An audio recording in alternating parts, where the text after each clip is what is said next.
Felix Biederman is in the building, everybody. How jealous are you that Olivia Reingold of the Free Press chased me around the Mamdani Victory Night event for an hour on camera in front of 80,000 live viewers and was doing like the fucking iPhone in her hand hunch, like she was just like, yeah, come on, give me a quote. I saw that. Like, what did she think she was gonna get out of it?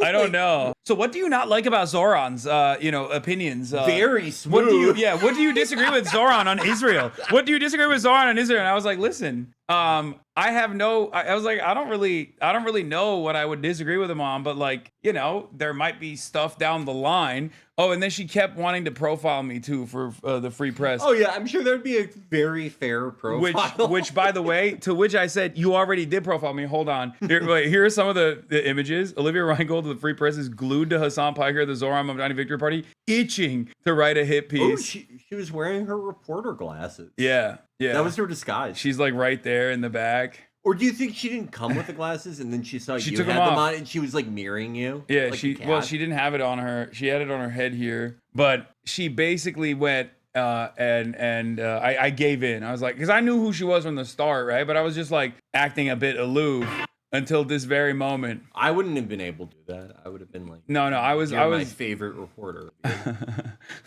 You would have to be truthful to her. I would. Yeah. Her fumble was thinking you weren't aware of her or the Free Press. Yeah, I don't know why. Yeah, I know who you are. She says, I want to profile you. I said, for the Free Press? You already did. You already have profiled me. You called me the handsome face of terror apologia. Not you, but your outlet did. My kid is having anxiety that Mamdani won. I'm trying to calm him down and saying it's going to be fine, but he doesn't believe me. I have no idea what to do. Does he say how old his kid is? Because like his kid's 23. Yeah, that's what I say. Like if his kid's like 7, that's like tragic because he was just scaring the shit out of this kid this entire time. But if his kid's like 23, which is incredibly possible. Yes. Like Curtis Lewa. Like remember Curtis Lewa tried to pull that shit on the debates. He was like, my children are afraid. They're probably more afraid of you, dude. Like, his kids are probably what, like 43. I also assume like when I think of Curtis Lewa, I think like his children probably also have that like ape-like structure that he has. Yeah. They also wear berets to school. I think every national Republican pre like 2014, 2012 maybe, is like intolerably woke now. The thing that I think is completely it's just not allowed. Like you cannot do this is if you're based Mike Lee. Cause now he's doing it. And I'm like, but you're based Mike Lee. Yeah. Like that is very unbased, Mike Lee. If you're gonna be like, oh, so much for the tolerant left. It's like, dude, what are you talking about? That's all of them, though. Did you see that?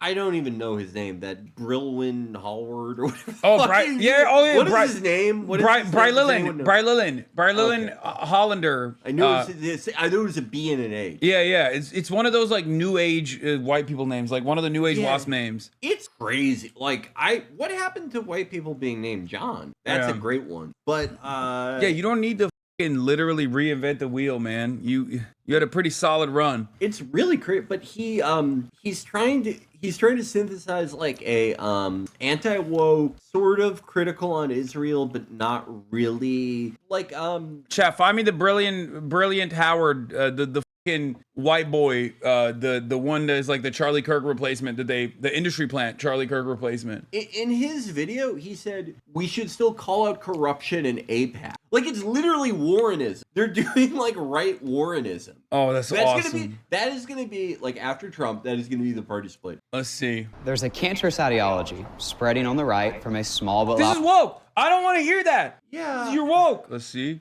Let's see what he's doing though. They scream hate and pretend it's courage. Here's the problem though. The left didn't disavow their cancerous ideology years ago when the squad was just a radical fringe having press conferences. And now that loud minority grew into their base, and that movement is about to elect a... Yeah, AOC and Ilhan Omar, the Nick Fuentes is the left. Yeah. Okay, let's see what Brilliant has to say. America's biggest city. If we don't call out our own in the name of winning elections, Calling in this versus fringe calling out. will drag our party off a cliff like the squad did to the left. I refuse to let that happen to us. You can be a bold conservative. Who are you? What do you mean you us? You're Yeah. like 12. You just showed up. What the fuck? The day that Charlie Kirk, you're like, hey, everybody. I'm the new, call me Charlie. Like, I'm gonna do his thing now. It was one of the most cynical things I've ever seen. No, oh my God, the right is such amoral charlatans. Like, with the exception of Candace Owens, no one grieved. Everyone was like, oh, I'm sitting on top of this franchise now. Like, this is my opportunity to fucking shine. They're piranhas, dude. The only right-wingers I respect, Candace for being like Charlie's true friend, and then the greatest organizer in history, Scott Pressler. Oh, yeah. Scott Pressler, the king. I saw someone, I saw a trans Twitter poster be like, I was scrolling and I thought, wait, that's the one that's like the skinny with the long hair. Yeah, the long hair. Yeah. Someone, I saw a trans Twitter poster be like, I thought this was like, this is one of ours on a scroll, quick scroll, because he was just like standing in the corner talking. His hair is beautiful. You can't get that hair without HRT. Okay, I'm sorry. There's no way. It's gorgeous. Yeah. Yes. This is like New York City with Fox and Friends first. So, New Jersey, today's the day. I ask for your vote for Jack. 12K likes. I mean, that's kind of bricking on Elon's Twitter. But even then, I think for how fucking nutty this guy is, like, I would expect it to be even less than that. I was gonna say he's overperforming. No, he is like well loved among that crowd. Okay. Just like we can call out AIPAC for bankrolling American politicians and say that should be banned. Just like we can demand secure borders while getting only the best and brightest in America without banning all legal immigration. I mean, I didn't fight to end the old establishment of the Grand Old. When did you do that? You're like 12. You weren't even alive for Mitt Romney. You put no work into fighting the establishment. I've been fighting when, really? When he talks about that, he means bedtime, okay? Yeah. Like, he's like, oh, yeah, you don't understand. I said, you have nothing to lose but your chains to my mom. When she said, it's nap time, Brilliland. I said, no. He got his mom fired as his homeschool teacher. Yeah. Replaced with his dad. I took on the establishment. Yeah. Party and kick out the neocons just to replace it with hate.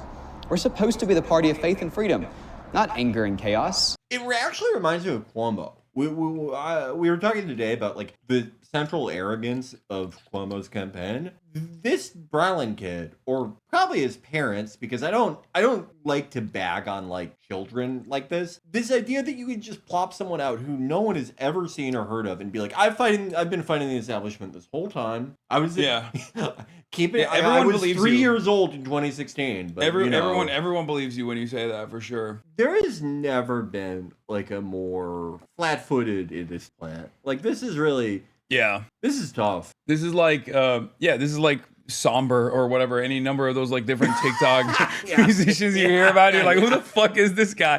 It's sort of, you know what it's like? It's the same problem that the UFC has, where like the heavyweight division and light heavyweight division are kind of always like sort of bad because it's like, okay, if you're an athletic, natural body weight is over like 230 pounds when you're in shape and you want to play sports, you're going into the NFL. Like you're going, or the NBA, or in any event, a sport that is going to pay you exponentially more than the UFC unless you are like the greatest fighter of your generation. Even then, who knows? If you are like a kid this age and you have like any talent or charisma, you aren't going, oh my God, I think I have a future in fucking the Heritage Foundation. Kids with this build, you're doing your own stream. Like, or kids with this build are going into like Broadway musicals. You know what I mean? Like he looks out of place, or going on a mission if he's Mormon. Is he Mormon? I don't know. Oh, you see this?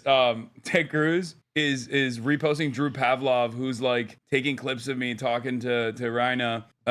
Hassan Piker just went full mask off at the Zoran election victory rally, declares it a tragedy the USA defeated the Soviet Union in the Cold War.